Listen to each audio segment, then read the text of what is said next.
La Revolución Mexicana no fue como la pintan en los murales. No fue un desfile de héroes con bigotes perfectos y adelitas sonrientes. Fue hambre. Fue lodo mezclado con sangre. Fue caminar semanas enteras con las botas rotas, huyendo de los federales o de los villistas, sin saber si el amanecer traería un fusilamiento o un plato de frijoles agrios. Pero hubo noches en esa guerra que fueron peores que cualquier batalla. Noches en las que el enemigo no era humano y el miedo no era morir, sino lo que venía después. Esta es la crónica perdida del pelotón de San Dimas, un grupo de 7 desertores carrancistas que en el invierno de 1915 cometieron el error de buscar refugio donde no debían. En los archivos de la diócesis de Zacatecas, el convento de la Santa Lágrima aparece listado como destruido por fuego de artillería. Pero la verdad es mucho más oscura. El convento no fue destruido por cañones. Fue destruido desde adentro para contener lo que esos 7 hombres despertaron al romper el sello de una puerta que la iglesia había cerrado con plomo y oraciones 100 años antes. Era noviembre. La sierra de Zacatecas estaba congelada. El sargento Anselmo Bernal lideraba al grupo. Eran hombres rotos, cansados de matar y de ver morir.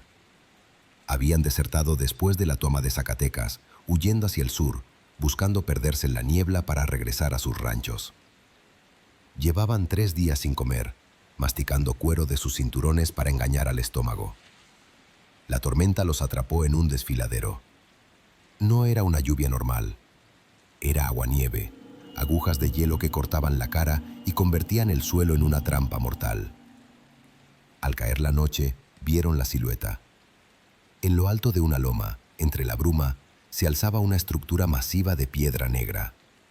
Parecía una fortaleza, pero la cruz de hierro en la cúpula indicaba que era una casa de Dios. «Un convento», dijo el soldado Rentería, el más joven del grupo. «Las monjas no nos negarán un pedazo de pan, mi sargento». Bernal, un hombre supersticioso que llevaba un escapulario cosido a la piel, dudó. El lugar se veía muerto. No había luz en las ventanas, no había humo saliendo de las chimeneas. Y lo más extraño, el camino que llevaba a la entrada estaba cubierto de maleza espinosa de metros de altura, como si nadie hubiera caminado por ahí en décadas. Empujados por el frío que amenazaba con matarlos de hipotermia, subieron. Al llegar a la puerta principal, se toparon con la primera señal de advertencia. La puerta no era de madera. Era de madera recubierta con láminas de plomo y hierro, clavadas con remaches gruesos. Y no tenía cerradura. Estaba sellada desde afuera. Alguien había colocado cadenas cruzadas y en el centro, un sello de cera roja del tamaño de un plato, con el emblema del Vaticano y una palabra grabada en latín: clausura. «Está cerrado, mi sargento», dijo Rentería tiritando. «Mejor cerrado que muertos de frío», respondió Bernal. Con las culatas de sus Mauser golpearon las cadenas. El metal estaba oxidado y se dio con un crujido seco. Empujaron la puerta. Las bisagras gemieron, un sonido que resonó como un lamento en el valle. Entraron. El aire adentro estaba estancado. Olía a incienso viejo, a cera derretida y a algo dulce, empalagoso, como flores dejadas en un vaso con agua podrida durante semanas. Encendieron sus lámparas de aceite. El vestíbulo era enorme, con techos abovedados que se perdían en la oscuridad. En las paredes, las estatuas de los santos estaban cubiertas con mantas moradas, las que se usan en Semana Santa para el luto. «¡Madres!», gritó Bernal, su voz haciendo eco en la piedra fría. «Somos soldados, solo queremos refugio de la tormenta». Nadie respondió, solo el eco. Avanzaron hacia el claustro central, y ahí encontraron lo imposible. En medio del patio, bajo la lluvia que entraba por el techo abierto, había un jardín. Pero no un jardín de hierbas medicinales como suelen tener las monjas. Era un jardín de rosas negras, espinosas, retorcidas, creciendo salvajes sobre el piso de piedra. Y en el centro del jardín, una fuente. La fuente estaba seca, pero el fondo estaba manchado de un color óxido oscuro. «Aquí no vive nadie desde hace años», susurró uno de los hombres. Decidieron acampar en la capilla, el lugar más seco y protegido. Al entrar a la nave principal, notaron algo que les erizó la piel. Los bancos de madera no miraban hacia el altar. Estaban volteados. Todos los bancos miraban hacia la puerta de entrada, hacia atrás, como si la congregación hubiera estado vigilando la entrada en lugar de adorar a Dios. Y el altar mayor, el Cristo en la cruz, no estaba ahí.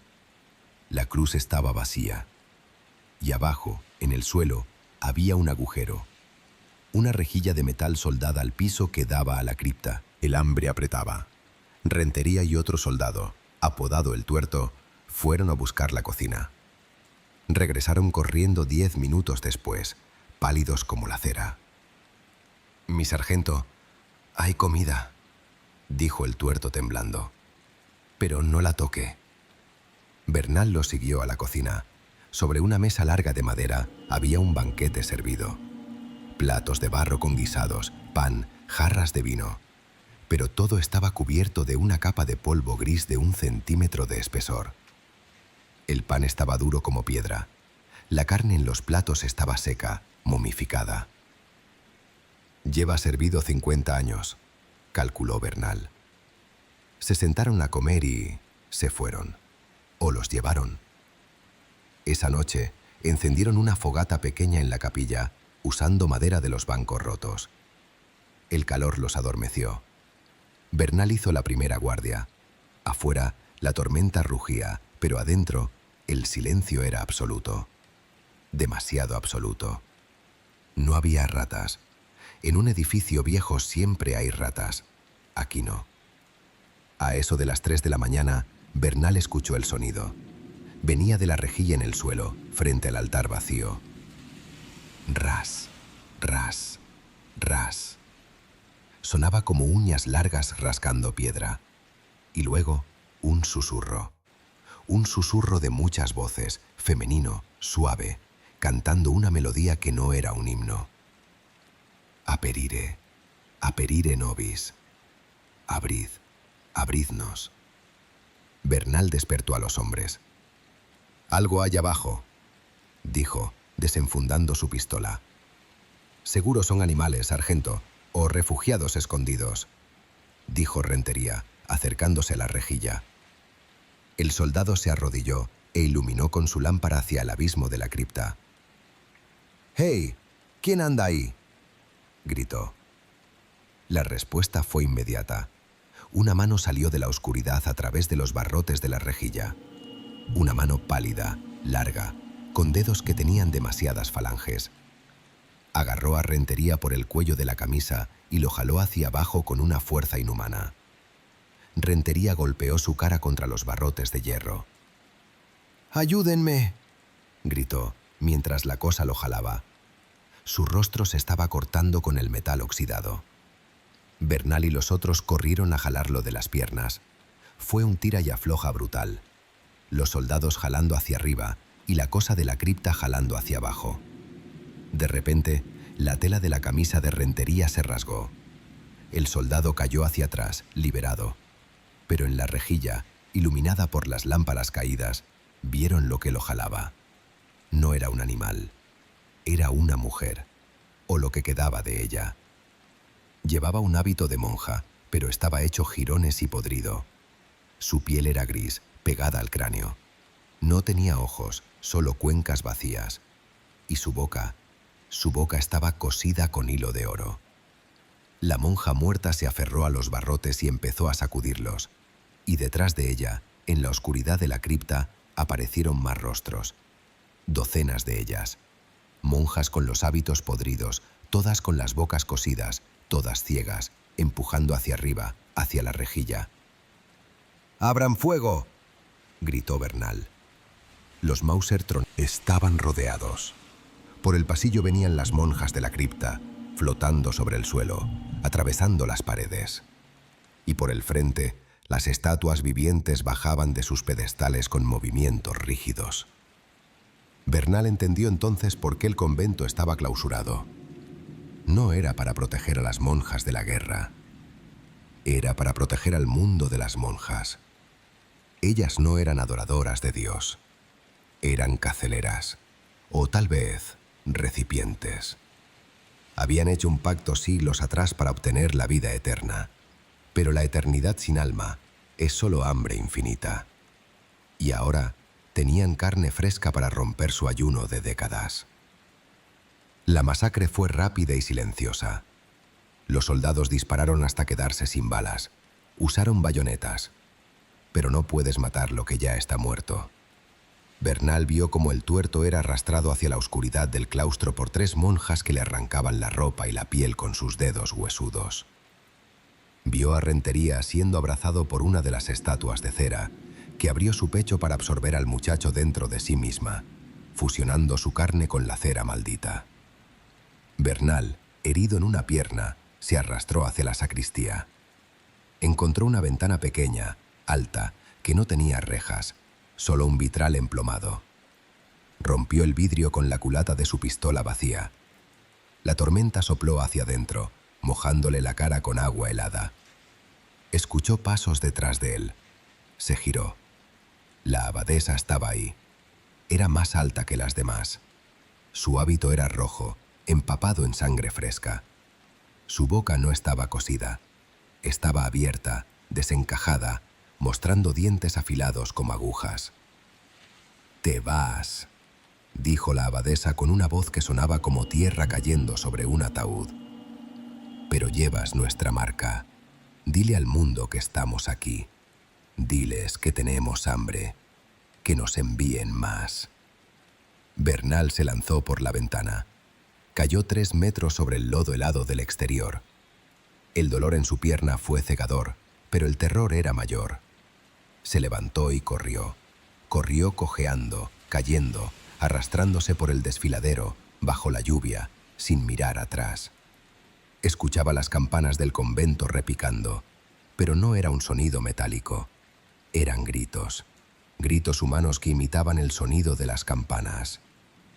«Don, ah, don, ah». Anselmo Bernal fue encontrado 2 días después por una patrulla villista. Estaba medio congelado, delirando.